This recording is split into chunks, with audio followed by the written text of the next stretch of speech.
She was a Virgin Mary because she never conceived the kingdom. And I want to go back to the archetype of Mary, because Mary was an archetype not only of the church receiving the kingdom, but us as an individual receiving the kingdom. And so I was really mulling over in my mind last night, like, Lord, like, what is it about Mary? But there's something about Mary. Why did you choose her to receive the kingdom? We know that Nazareth, in that time, it was a poor and overlooked village in the Roman occupied region. So we know that she didn't come from a lot. We know that where she came from was known for its insignificance, and which is why Nathaniel says, can anything good come from Nazareth? So we know it didn't have the best reputation. And God showed me, he said, she wasn't the Virgin Mary.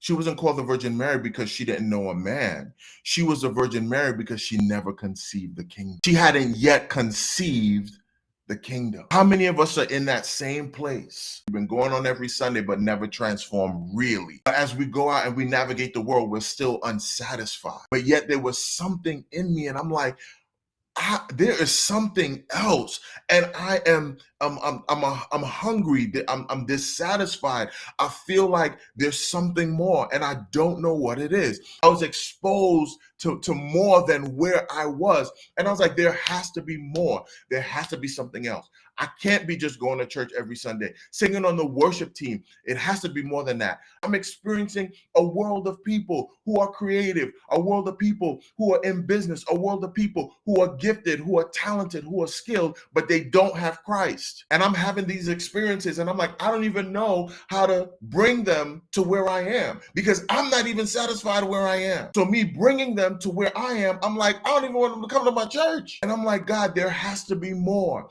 There has to be something else. And boom, in comes the message of the kingdom. I've never heard that God has more for you than these four walls. I've never heard that God wants to use you right where you are. I've never heard that God wants to use your creative ability. I've never heard that God can use you in the systems of this world. And it literally transformed my life.